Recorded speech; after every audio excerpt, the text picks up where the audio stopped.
So hello everyone, welcome back to my channel. आज की video Q&A part 2 होगी।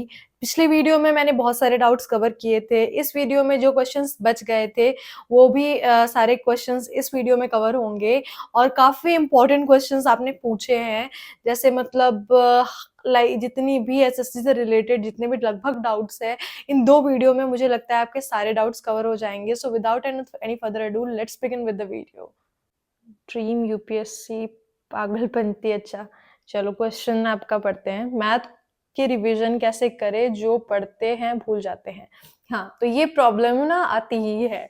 सो math का रिवीजन करने वाली प्रॉब्लम तो जरूर आएगी। मैथ में रिवीजन में ना मैंने कई बार ये वाली चीज बता रखी है, आगे इस बार भी बताती हूँ आप लोगों को। मैथ का रिवाइज आपको कैसे करना है। आपने जैसे आज ये चीज पढ़ी, आज आपने परसेंटेज लगाई, स्टार्ट किया आपने परसेंटेज से। नेक्स्ट टॉपिक आप रेशियो एंड प्रोपोर्शन पढ़ोगे। रेशियो एंड प्रोपोर्शन इसके बाद परसेंटेज के बाद लगा लिया। रेशियो एंड प्रोपोर्शन पढ़ने के बाद जब आप नेक्स्ट टॉपिक पे मूव ऑन करते हो ना, उससे पहले क्या करना है, आपको परसेंटेज फिर से लगाना है। तो ये चीज आप थोड़ा अगर अपने आप को थोड़ा इस चीज में थोड़ा फ्लो रखोगे ना रिवीजन में, तो आप फिर भूलोगे नहीं। शुरू शुरू में ना भूलने वाली प्रॉब्लम होती है, तभी लगता है कि एग्जाम तक कैसे याद रहेगा। लेकिन मेरी मानो, मुझे भी ये प्रॉब्लम होती थी। एक टाइम के बाद ना सारे कॉन्सेप्ट दिमाग में फिट हो जाते हैं। मॉक में आपको याद रहेगा इस टॉप पेज पे ये पॉइंट लिखा हुआ था, ये वाला चीज थी, सब कुछ याद हो जाता है। एक टाइम के बाद कॉन्सेप्ट बिल्कुल क्लियर हो जाता है। तो आपको मतलब थोड़ा याद नहीं करना है, बट हाँ, आपको दिमाग में कॉन्सेप्ट आपका चलने लगेगा, ये क्वेश्चन इस कॉन्सेप्ट से बना था, यहाँ पे मैंने पढ़ा था। ये चीजें आपको याद आ जाती है, तो इतना नहीं है लोड। आप रिवाइज करते रहो। और जैसे जिस तरीके से मैंने बताया, टाइम टू टाइम रिवाइज करो, रिवीजन पे ज्यादा फोकस करो। आपका मतलब 80-20 का प्रिंसिपल होना चाहिए। 20% आगे पढ़ रहे हो, 80% रिवाइज कर रहे हो। ये चीज अगर आपने रखा ना, तो आपका एग्जाम क्लियर होने से कोई नहीं रोक सकता है आपको। रिविजन में जिसने ज्यादा फोकस किया है वो डेफिनेटली एग्जाम क्लियर कर जाएगा। So now let's move to the next question.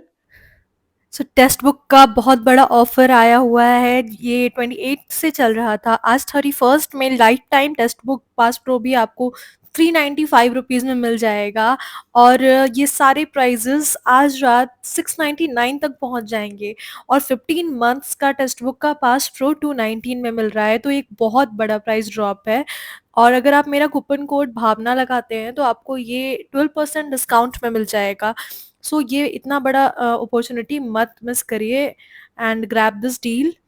So link आपको डिस्क्रिप्शन में मिल जाएगा। सो आप वहाँ से जा कर के टेक्स्ट बुक की वेबसाइट से ये पास परचेस कर सकते हैं और उसमें ढेर सारा मॉक दीजिए, बिकॉज मॉक लगाना आज के टाइम में बहुत इम्पॉर्टेंट है। वो एक लौता सोर्स है जिसके थ्रू आप कल से बेटर बन सकते हैं। So don't miss out this opportunity. Link आपको डिस्क्रिप्शन में मिल जाएगा। अगला क्वेश्चन है क्रिकेट विद SRK जी का। When did you decide to give competitive exam? So ये चीज ना मेरी बहुत पहले ही डिसाइड हो गई थी। जब मैं 10th 11th 12th में थी, तभी मेरे जो ट्यूशन टीचर थे वो भी कंपटीशन की तैयारी करते थे। तो मुझे थोड़ा बहुत आइडिया था, और मेरे पता नहीं बचपन से ही ना बैंकिंग की तरफ बहुत था। जब मैं बैंक जाती थी, वहां पे लड़कियां ज्यादा दिखती थी, तो मुझे लगता था मैं भी जॉब करूंगी बैंक में। तभी से मेरा फिर मैंने पता लगाया कि बैंक में जॉब करने के लिए कौन सा एग्जाम देना पड़ता है। फिर मुझे पता चला जनरल कंपटीशन के बारे में। तो फिर मैंने फिर तैयारी स्टार्ट की। लेकिन तैयारी बैंक से कैसे एसएससी की तरफ स्विच हो गई, वो चीज़ मैं कभी और बताऊंगी। लेकिन हाँ, धीरे धीरे करके फिर मैं इसी तरह से कंपटीशन के बारे में मुझे आइडिया लगा। मुझे पता चला क्या क्या सब्जेक्ट होते हैं। बेसिकली मैथ और इंग्लिश होता है, तो मैथ इंग्लिश मेरी ठीक थी। तो मुझे लगा कि मैं आ सकती हूँ ये कंपटीशन के ये में। तो फिर मैंने उस तरह से स्टार्ट किया था। अगले क्वेश्चन पे मूव करते हैं। अगला क्वेश्चन है, एक नाम यहाँ पे मेंशन नहीं किया है।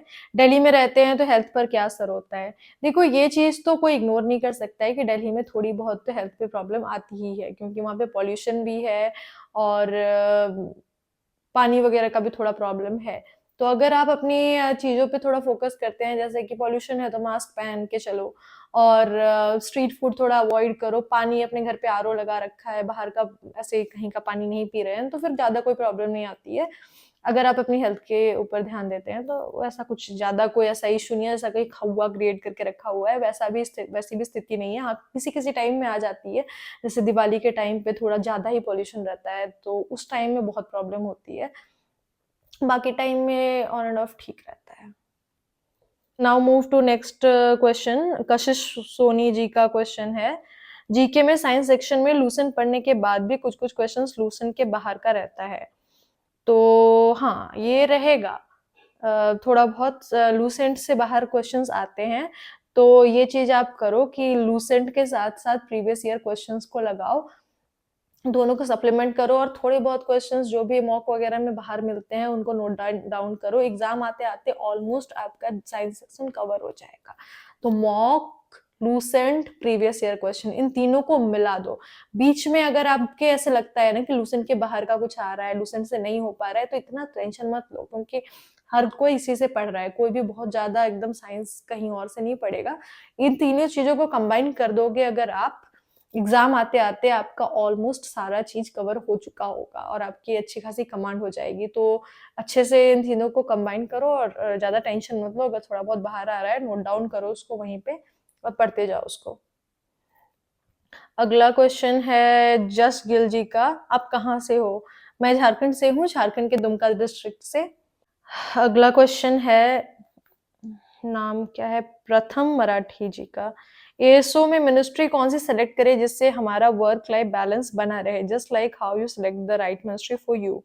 सो देखो, ये मिनिस्ट्री प्रेफरेंस वाली मैं वीडियो एक बनाऊंगी अलग से, इसमें थोड़ा बताने के लिए बहुत लंबा हो जाएगा, तो इसमें मैं नहीं बता पाऊंगी, लेकिन हाँ, मैं आपके लिए अलग से वीडियो बनाऊंगी definitely. Now move to next question. Rohit Kumar ji का क्वेश्चन है, आप अपीयर स्टूडेंट के बारे बता दे प्लीज। अपीयर स्टूडेंट मतलब थोड़ा मैं समझ नहीं पा रही हूँ। जितना मैं समझ पा रही हूँ, आप ये बोलना चाह रहे हैं कि जो अपीयरिंग में एग्जाम देते हैं ना, उनके बारे में। तो देखो, अपीयरिंग वाला का ये प्रॉब्लम है कि अगर आप अपीयरिंग में भर रहे हैं तो ठीक है, कोई प्रॉब्लम नहीं है, लेकिन बस आपकी एप्लीकेशन की लास्ट डेट से पहले आपका रिजल्ट आ जाना चाहिए। अगर रिजल्ट उसकी लास्ट डेट से पहले आ गया तो फिर कोई इशू नहीं है। आप डॉक्यूमेंट वेरिफिकेशन के टाइम में आप दिखा देना और आपका ये एग्जाम अगर क्लियर हो जाता है तो आपको अपनी पोस्ट मिल जाएगी। लेकिन अगर उसके बाद आपका रिजल्ट आता है तो आप एग्जाम तो सब दे लोगे, आपका एग्जाम भी क्लियर हो जाएगा, लिस्ट में नाम भी आ जाएगी, डीवी में जाओगे, छाट देंगे। तो ये चीज हो सकती है, ये चीज प्रॉब्लम है इसकी अपेयरिंग वाली की। बस इतना ही है, रिजल्ट पहले आ जाता है तो कोई इशू नहीं है। Now let's move to the next question.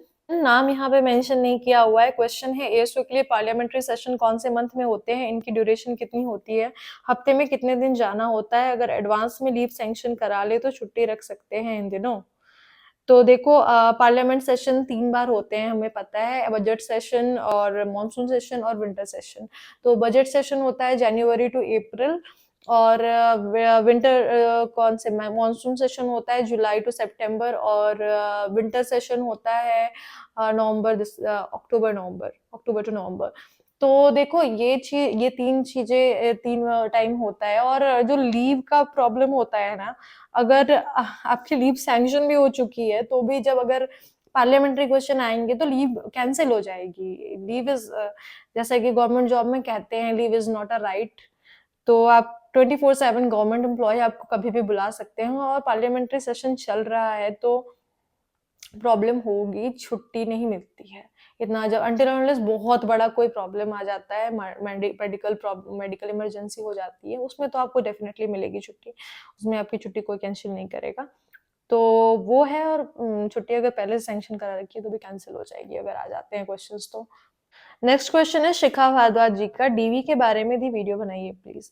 तो हाँ, इसके ऊपर मैं वीडियो बनाती हूँ एक, जो अभी करंट में डिपार्टमेंटल डीवी चल रही है, इसमें क्या क्या चीजें रिक्वायर्ड होती है, मैं इसके ऊपर एक वीडियो बनाती हूँ डेफिनेटली। सीजिल एक है, उनका क्वेश्चन है, मैम क्या आप फर्दर स्टडी भी कर रहे हो क्या, लाइक यूपीएससी और एनी अदर एग्जाम। तो नहीं, यूपीएससी का फिलहाल मैं नहीं कर रही हूँ और मैं किसी एग्जाम के लिए प्रिपरेशन नहीं कर रही हूँ। मतलब जॉब क्रैक करने के लिए मैं मास्टर्स कर रही हूँ, डिस्टेंस कोर्स है, मास्टर्स में कर रही हूँ, बस इतना ही है। कोई एग्जाम के लिए मैं प्रिपरेशन नहीं कर रही हूँ फिलहाल, यही जॉब में मैं हूँ और अभी आगे भी इसी में रहूंगी। आगे एक क्वेश्चन है अनस्टॉपेबल एस्पिरेंट का, First of all, a very happy Holi, Di. Happy Holi to you too. My question is your graduation degree. So I have done bachelor's in English literature. Second, in which year you completed your graduation and in which year you started your preparation? So I completed my graduation in 2020, September 2020, and I started my preparation. Uh, I can say I started in 2018.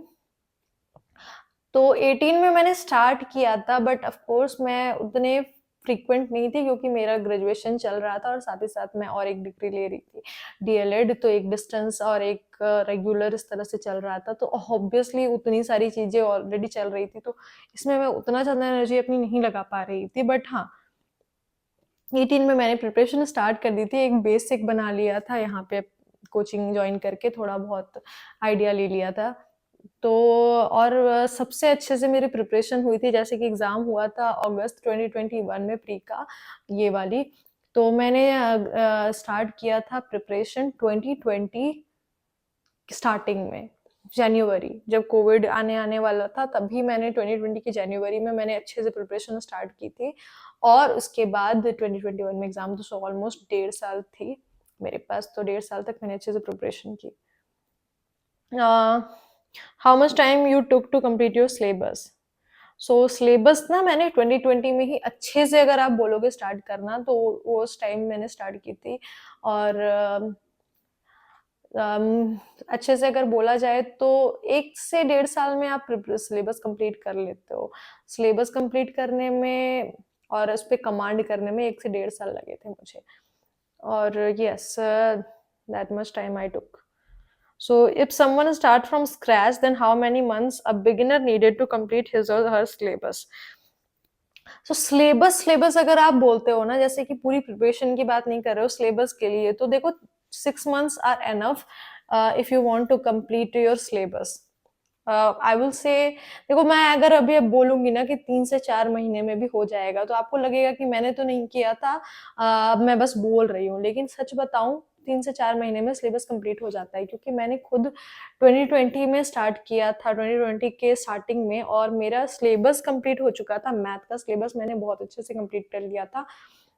Math, reasoning, English, ये और reasoning, ये सारी चीजें मिला करके मुझे लगता है कि 3 से 4 महीने में आराम से हो सकता है, क्योंकि तभी सीएचएसएल का एग्जाम था मार्च में और मैंने कंप्लीट कर लिया था। 2 एग्जाम बाद में हुआ, लेकिन मैंने 3 महीने में अच्छे से सिलेबस कंप्लीट कर लिया था, बिल्कुल स्क्रैच से मैथ का।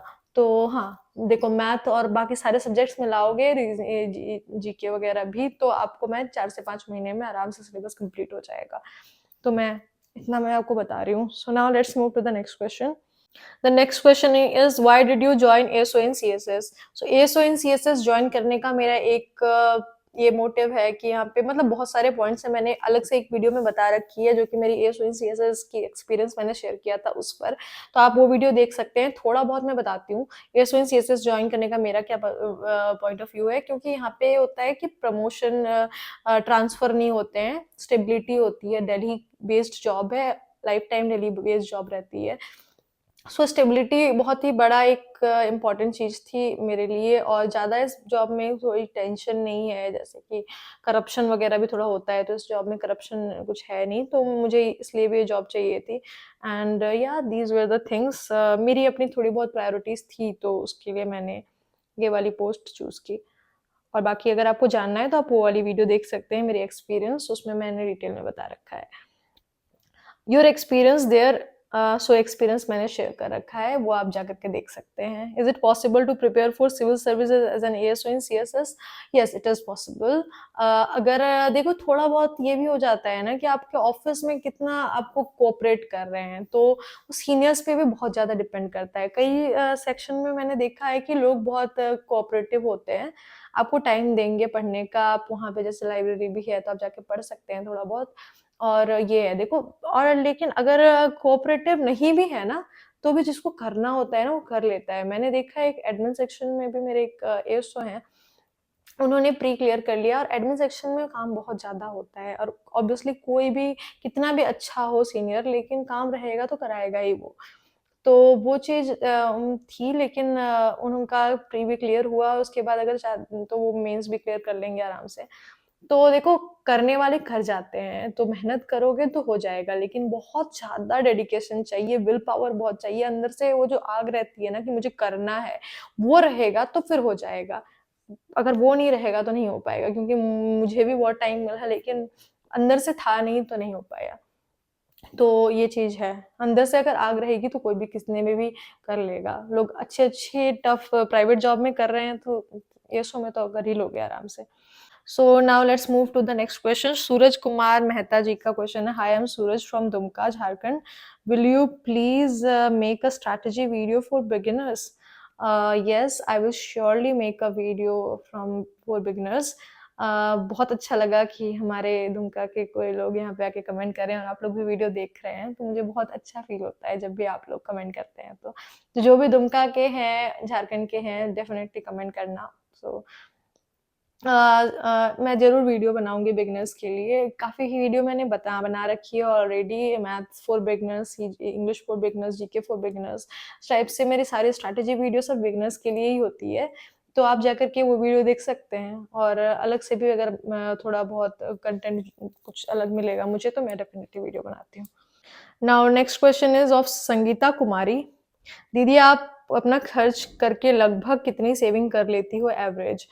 तो एवरेज अगर बताती हूँ तो 30 टू 35 के मैं कर लेती हूँ सेविंग। 35 के हो ही जाती है average, 35। What are the works as an ASO you have to perform? Are those easy to do, and how to get excel in it? You don't have to be worried about it now. अभी बस exam clear करने में focus करो। Job जो होती है उसके पहले आपको ट्रेनिंग प्रोवाइड कराई जाएगी, तो आपको अगर अभी आप बहुत ज़्यादा है भी नहीं कुछ, तो फिर आप उस टाइम में आप सीख जाओगे काफ़ी हद तक, और आप आराम से एग्ज़ाम मतलब जो भी आपका काम है वो कर लोगे। काम यही होता है, नोटिंग एंड ड्राफ्टिंग होती है, और जो अगर सेक्शन मेरा जैसे कैश सेक्शन है तो सैलरी वगैरह बनानी है, पीएफएमएस में थोड़ा कमांड होना चाहिए। तो ये चीज़ें हैं, और वो आप सीख जाते हो, थोड़ा बहुत काम करते हुए 1 महीने में सीख जाएगा कोई भी इंसान। एग्ज़ाम क्लियर करना भी हमारा टारगेट होना चाहिए, क्या जॉब करनी है, कैसे करनी है, उस पे ज़्यादा दिमाग मत लगाओ। So now let's move to the next question. So next question is of Aniket Infotech 123. उनका क्वेश्चन है, my all education is done from Mumbai, but I belong to OBC category, so I have caste certificate of Uttar Pradesh. So I filled form of SSC CGL at the time of documentation. I can submit caste certificate of Uttar Pradesh or Mumbai. Please reply it. I asked you many times. तो इससे कोई problem नहीं है, अगर आपने सारी education Mumbai से की है और ओबीसी कैटेगरी से बिलोंग करते हैं तो उत्तर प्रदेश से आपका है। अगर आप उत्तर प्रदेश का आपका रेसिडेंस वगैरह है, आप वहाँ रहते हैं, आप वहाँ के रेसिडेंशियल है, तो फिर कोई प्रॉब्लम नहीं है आपको, आप वहाँ का कास्ट सर्टिफिकेट डाल सकते हो, कोई इशू नहीं है। नेक्स्ट क्वेश्चन है शुभम जी का। क्वेश्चन है, जीके जीएस में 10 से 15 क्वेश्चन ठीक करना सफिशिएंट रहेगा if 20 to 22 question in other subjects? देखो, ये तो बार्गेनिंग हो गई, इस तरह से तो नहीं होगा। आजकल कंपटीशन काफ़ी ज़्यादा हो गया है, तो ये चीज़ें तो सही नहीं है।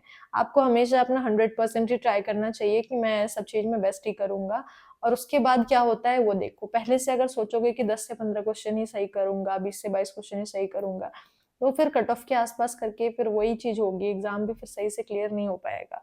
और अगर आपको अच्छी पोस्ट चाहिए, तो ये माइंडसेट मुझे सही नहीं लगता है कि डिसाइड कर लेना पहले से कि 10 से 15 क्वेश्चन इसका कर लूँगा, 20 से 22 क्वेश्चन इसका कर लूँगा, ये सही नहीं है। अपना बेस्ट दो जितना आप कर सकते हो, बाकी जो भी अगर आप अपना बेस्ट दोगे तो बेस्ट ही होगा। आज के इतने कंपटीशन के टाइम में इतने क्वेश्चंस से बहुत मुश्किल ही होगा। वही होगा, कट ऑफ में जा करके फँस जाओगे, फिर जॉब लेना मुश्किल हो जाता है, इसलिए ये चीज़ सही नहीं है। अगला क्वेश्चन शाहिल धांधा जी का है, एसएससी सीपीओ के लिए बता दो। तो देखो, सीपीओ के लिए थोड़ा मुझे आइडिया कम है, मैं पता करके बता सकती हूँ। बाकी आप ऑनलाइन भी बहुत सारे मतलब लोगों ने बना रखा है एसएससी सीपीओ का, तो आप उनको भी जा करके एक बार सर्च कर लो, तो आपको वीडियो मिल जाएगी। जो इसमें जॉब करते हैं वो ज़्यादा बेटर बता पाएँगे, मेरा ये मानना है। मैं इसीलिए ज़्यादा या दूसरे प्रोफ़ाइल के बारे में इतनी वीडियो नहीं बनाती हूँ, क्योंकि मुझे ऐसा लगता है कि जो खुद काम कर रहे हैं वो ज़्यादा बेटर बना पाएँगे। तो इसलिए शायद आपने नहीं देखा होगा कि मैं ज़्यादा नहीं बनाती हूँ, लेकिन हाँ, अगर आप कहते हो जैसे कि कुछ लोग पूछ भी रहे हो एमईए वगैरह के लिए बनाने के लिए, मैं कोशिश करूँगी बनाने की वीडियो। पर आप सर्च कर सकते हो, जो उसमें जॉब कर रहे हैं वो ज़्यादा बेटर बता पाएँगे। एसएससी एडवेंचर्स जी का क्वेश्चन है, your height. Okay, my height is 5 feet 5 inches. Now let's move to the next. Ravi RDX ji का क्वेश्चन है, मैम मैं सिनोनिम्स और एंटोनिम्स याद करता हूँ, एक वर्ड के कितने सिनोनिम्स एंड एंटोनिम्स याद करना सही है, यानी मैक्सिमम या फिर कम से कम कितने सिनोनिम्स एंड एंटोनिम्स याद होने चाहिए। देखो, ये सही नहीं है, ये चीज मुझे नहीं सही लगती। सिनोनिम्स एंटोनिम्स क्यों याद करना है?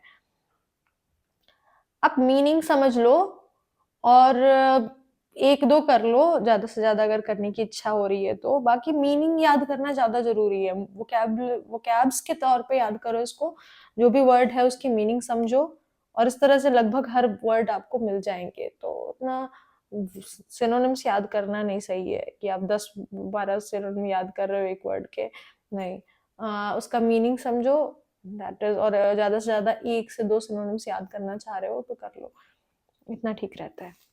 मोहित जाडोन जी का क्वेश्चन है, मैम आज के दिन होली मनाइए, ये सोशल मीडिया को साइड में रख के फैमिली के साथ।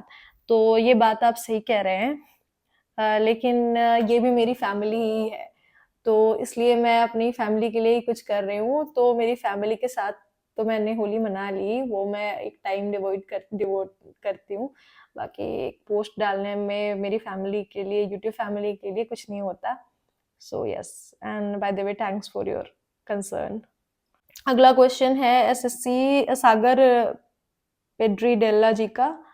हाय, good evening madam. SSC CGL GK section, which sources are reliable? I mean, CGL means general awareness. Section questions are asked in statement-wise questions. So, which sources are referred to get maximum score? Please reply, madam, because without GK, Dream Post and Home State is not possible. Got it? Thank you, madam. Okay. So I understand, आजकल थोड़ा ये problem हो गई है, statement wise questions आ रहे हैं। तो फिर भी आपको, जैसा मैं पहले भी बोलती हूँ, लूसेंट पढ़िए। थोड़ा सा इसको डिटेल में जानने के लिए you can search those topics online on YouTube. YouTube में आपको वो चीज के बारे में थोड़ा डिटेल में बता देंगे, तो आपको ना काफी हद तक उसका आइडिया लग जाएगा कि डिटेल में कैसे उसको उस चीजों को समझ पाएंगे आप। तो इस तरह से आपको कॉन्सेप्ट क्लियर हो जाएगा। तो जब स्टेटमेंट पे क्वेश्चन आएंगे ना, तो आप वो स्टेटमेंट वाले क्वेश्चन कर जाएंगे, क्योंकि आपको थोड़ा बहुत उसका आइडिया होगा।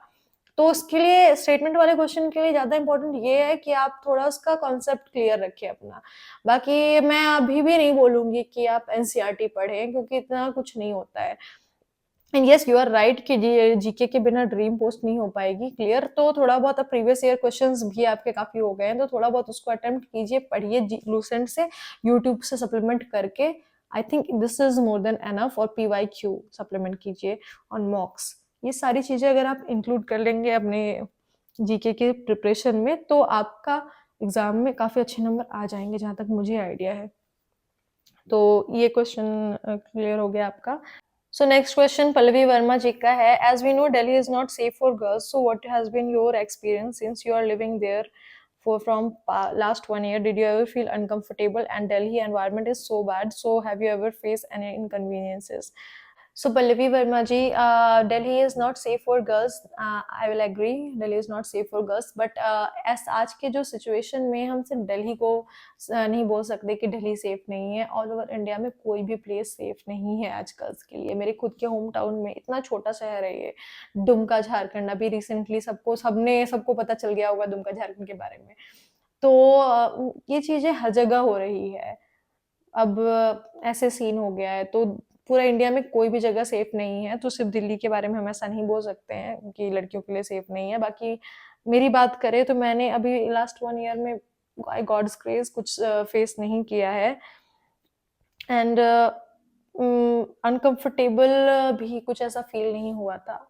हाँ, लोगों की कुछ-कुछ एक्टिविटी से आप दूर से अनकंफर्टेबल फ़ील कर सकते हो, बस इससे ज़्यादा कुछ नहीं होता है।